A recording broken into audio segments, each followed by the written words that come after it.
Back on the Toffee TV, it is the 3 talking points from Wolves 3, Everton 0 at Molineux today. It's well beaten by a better side, not in the game at all. Totally underperformed, shocking performance by Everton, and got thoroughly what we deserved. First thing I want to talk about is the attitude of the players. Really, really poor today, I felt. Players just going through the motions. The least you expect when they pull on an Everton shirt is that they give everything they've got. It might not work, you might not win, you might even play well, but if you give everything you've got, then the fans can't really ask for more. We know they're not good enough. They've proved that. They've proved that as a team, they're just not good enough. Whether they're good enough individually in different teams, I don't know. They're not good enough, this team as a collective, for Everton Football Club. But today, the attitude I thought was terrible. We just look like a team. I said it on my match reaction, that is going through the motions now. The Spurs game ended any small hope we had of getting into the Europa League. That was done. And Southampton performance the other night was garbage, and today was garbage. And it's frustrating to watch as a fan, because you're watching it hoping to see something. You're looking for, that things have gone and we're not getting in Europe, so you're looking for little shoots of positivity that you can say, right, Carlo's got something to work with for next season. There was nothing there today, nothing. The positive you could take out maybe was Jared Branthwaite getting his Premier League debut, if you want to look at it. But in the grand scheme of things, doesn't really matter, does it? I just thought when we went behind, the attitude, the heads go down and it's gone. But even before that, just allowing Wolves to dictate the game and not causing them any problems at all. The easiest game Patricio will have had, really is.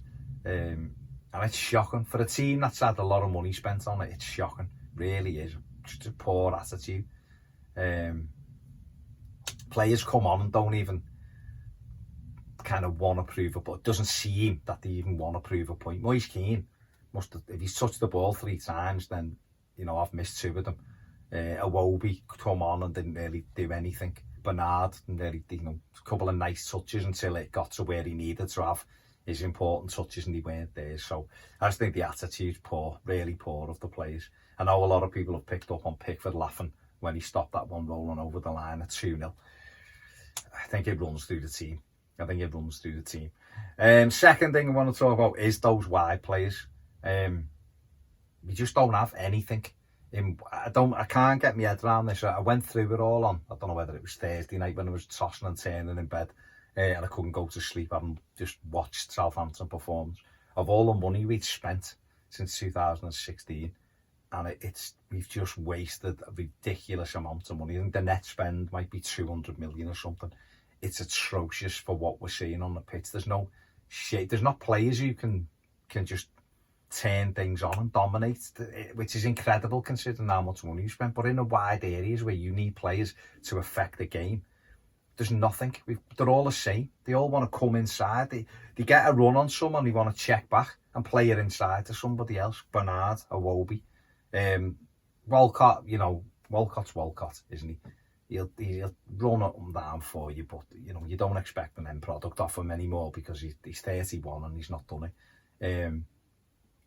And that's an area that Everton have to somehow come up with, a swap deal or buying someone in the summer that gives us something that if the front 2 aren't doing it, you've got someone else who can, create something. Went through the numbers the other day in the final word, the Southampton final word of what players have contributed this season. It's atrocious in midfield. The goals, and I think they got 8 goals between them all, or something like that, and 2 or 3 assists. It's really bad. It really is bad, and you see it in games like this. And then finally is the midfield. I said I'm going to continue to call it out because I know it's going to be a problem till the end of the season. And so I'm going to continue to call it out if I don't see 100% effort. And I didn't see 100% effort today. Sigurdsson showed some nice touches but can't compete, doesn't win tackles. Davis, I think, tries but isn't good enough, or I can't get any kind of level of consistency. We had Anthony Gordon in there, who was okay, Gordon, but what come of it? He was drifting wide. And it's a massive area of that Ancelotti needs to look at. Okay, Gomez wasn't in there today, but he's done nothing since the restart. And the real issue for me is that before lockdown, we we looked like a team that could compete. You know, we'd done all right. We were doing well under Ancelotti. The Chelsea game aside, we'd done well in most of the games under Carlo. The Chelsea game was poor. Since we've come back, okay, we had the results were all. It's our second defeat in 6 games, isn't it?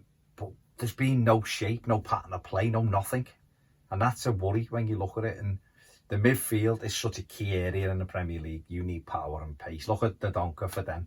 You know, striving past players. Neves, you know, keeps everything ticking over for them. They brought João Moutinho on. He done a similar. We haven't got anything like that. We seen it the other night with Southampton, who had players who were workman-like, but all over the place. We haven't got it, and that's the thing going into this summer that Marcel Brands has to get right. Otherwise, the knives will be out for him, and rightly so. This would be the 3rd summer he's had to try to buy players. He should know what we need. Fans, we all know what we need. And so he should be ready to deliver. And if this is still dragging on at the end of September and Everton are doing their normal thing of trying to wait till the last few days, we're already will have started the season. And when you look at this team starting the season with those midfield players, to me, it's terrifying. So I hope that that's the first piece of business we can do in the summer, whenever that may be. But ideally, it would be as soon as physically possible. Get someone in so that they're training with the team from day one in pre-season, which will be a sure pre-season this season. Excuse me, so they need to be in. So fingers crossed that's what they're doing. But that performance today was another woeful display from the team. There you go. I don't know how I've waffled on for so long. Give the video a thumbs up, subscribe if you haven't joined Patreon if you want to. Make sure you check out Ped's match reaction and ratings. My match reaction's there as well. Other than that, have a good weekend if you can, if you'd never tune in. See you later.